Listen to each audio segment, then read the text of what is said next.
Hello everyone, my name is Cedric de Vogelare. I'm a security engineer at Exclusive Networks Belux, and today I'm so happy and excited to introduce you to the 5th generation of hardware firewalls. We'll have a look at what's inside the box when you order the new 540. I will also show you about the rack mounts, how it looks like, how we install the firewalls on the rack mount, and then we'll take a look at how to register a firewall and get started. Let's go. Okay, so here we can see what's inside the box. So we obviously have the firewall, the 540. I do have a console cable. Notice it's a nice USB-C on both sides, so easy to connect to your computer without needing an adapter. We do have a Ethernet cable, and then obviously the power supply.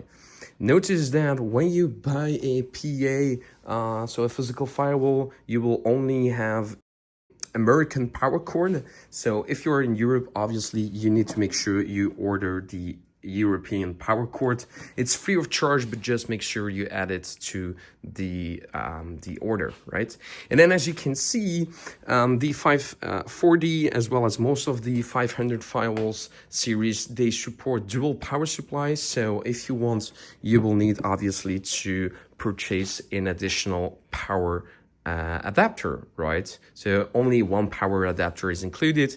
You can add another one, but then obviously you need 2 power cords.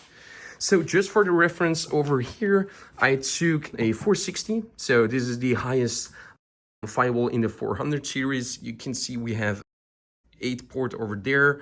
We have the management interface, and then console access, USB, as well as some LED indications over there. If we compare that to the new 500 series, so this is the 540, we can see I have 8 ports in addition to 2 SFP interfaces, so very nice. I do also have the console access, the management interface, and 1 USB, and we can see that the LED indications are slightly different over there. So what's the big difference? Well, this is the 4th generation of firewalls. They are Quantum ready if you upgrade to the latest PAN-OS, where those 500 series are the 5th generation of firewalls, so much more performance, higher throughput, as we have seen, more port density. And in addition to that, the hardware is Quantum optimized. So as we will see in another video, we can use cipher translation and Quantum ready algorithms on the 500 series without impacting the performance and the throughput of the traffic going through. So that being said, let's now have a look at how to configure the firewall. But before we do that, let's review the Rackmount Kit for the 540 firewalls. So this is a much bigger box. It contains everything we need for the rack mounts. Obviously, you will have like this accessory box where you have a list of all the different pieces you need, like screws and Velcros to make sure you can secure the firewalls once installed on this rack mount. So it looks like this. So we have nice plastic to protect every metal piece. And then obviously first step now is to remove the plastic, and then I will show you where to place the firewalls. And last but not the least, I will show you what the result is in our server room once everything is set up. I removed all the plastics, so we now have 2, 4, 6 pieces, and then the central place. On the left side here, we will have the power supplies. You can see we can secure them very easily, and then over here we will have the firewall. As I never set up such a rack mount, let's have a look at the documentation to see where to get started. So let's do a quick Google search, Palo Alto Rackmount Kit for the 500 series. If we open up the first link, you will see we have the different models. I do have a 540 over here, so it means I can position 2 firewalls on 1 rack mount if I buy the PAN-1 RE4 post rack 11. So let's have a look. Let's search for the rack 11 mount. We can see it here. So in total, I will be able to position 4 power adapters, 2 power adapters for each 540. If I scroll down, I can see how I need to use the metal accessories to position the PA540. So as we saw, we can position 2 of them, and then finally we'll able to fix them into the rack. So let's have a look at that together. So just over here I have a 460 firewall, and over there we have the 540 on these rack mounts. So you can see at the end here the 2 power supplies, obviously connected to the 540, and then we have the different ports we discussed about earlier. Let's power on the beast. As you can see, there is nothing happening for now. I'm going to plug in the power cords and then let's see what happens. I just plugged in one of the power adapters, so not the 2 of them, so that's why only one light is green. The power status is also green, so that's a good sign. It means that it's powered on and ready to be used. So let's wait until it boots up. Okay, so as we can see, I just plugged in the management interface. We also can see some green lines over there, so that's a good sign. But we now see a second lit icon over here. It means the firewall is still booting up. So let's wait it boot up, and then what I will do is I will go to my MacBook or my computer. It actually doesn't matter if you have Windows computer, Linux, and Mac. And then what I will do is I will change the network interface. As you can see, I gave it a random IP address to 1.99, and I set the router or the default gateway to 192.168.1.1. And once this machine will be ready, so once this icon changes from orange color to green, we're ready to go.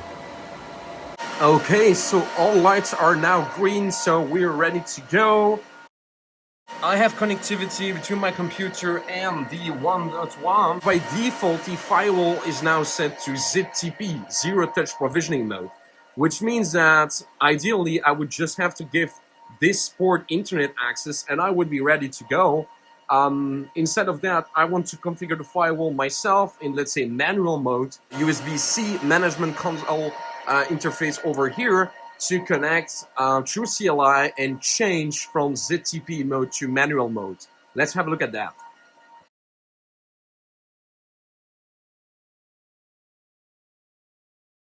It now has rebooted, so I use the console access directly to access the CLI and to remove the ZTP mode and switch over to manual mode.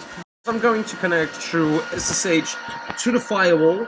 So it's still running 192.168.1.1. I just changed the password. So the default password is admin. And when you log in for the first time, you obviously have to change it. So I'm going to configure the management interface of my firewall. So I cheated a little bit. I copy paste. So I go into configure mode. I type in set device config. I want to change the system IP address. I then provide the IP address, I provide netmask as well as the default gateway, which is actually pointing to my older firewall. I click enter, and now, as you might know, you need to commit the configuration. Okay, my job here is done. I don't need the console access anymore. I now have my management interface connected, so I'm going to patch it over to my switches so I can access it easily from my desk.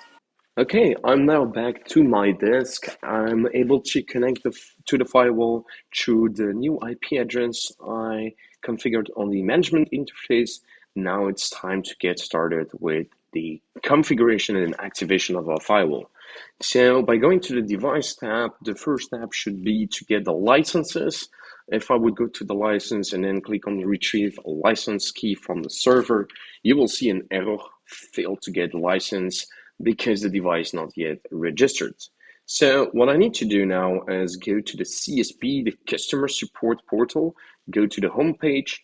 You will see a tile over here to register a device.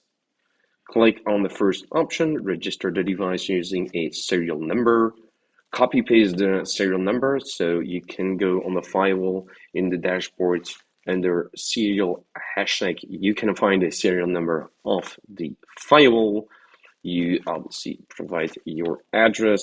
Our office is located in Duffel, and then click agree and submit. You can now run the day one configuration. This is typically something that's recommended. I'm just going to skip it. So now that my firewall is registered, what I need to do is activate the licenses, because if I go back to the firewall, device, licenses, and I click retrieve license from the license server, well, I only will see the software warranty. So what I need to do now is click the second option over here, activate the feature using an authorization code, the code you received through email after purchasing licenses.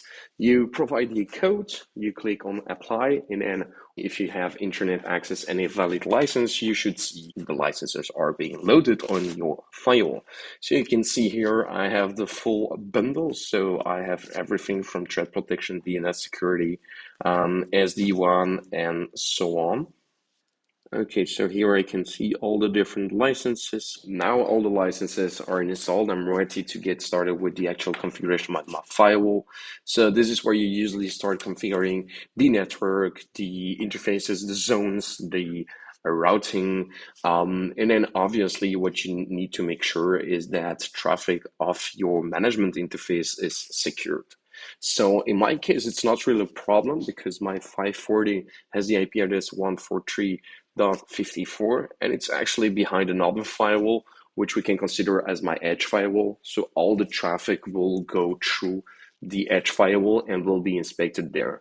But my edge firewall, for example, if I go to the setup, you will see that under services, you can configure service routes. And by default, when you take out a firewall out of the box, well, the management interface is used for every service. And that can be a problem because your traffic will then go direct, non-inspected. The recommended way would be to, for instance, for NTP or for DNS, instead of using the management interface, you could then say, hey, I want to change and I want to use a specific destination interface instead. To, for instance, go through the Ethernet interface, which in my case is my ISP interface. And by doing that, traffic will go from your management interface, or it will no longer use your management interface, and it will use the ISP interface, where obviously you have threat protection and other security tools or security features enabled, right? So by enabling the security services on the Palo Alto, what you will be able to do now is when you create a security policy, you define the source, the destination, and what applications you want to allow on your network. And then under the actions section, that's where you can then configure the profiles, the security profiles.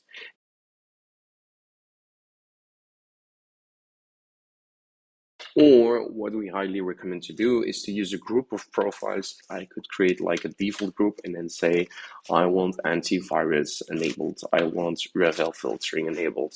And obviously wildfire if you have it.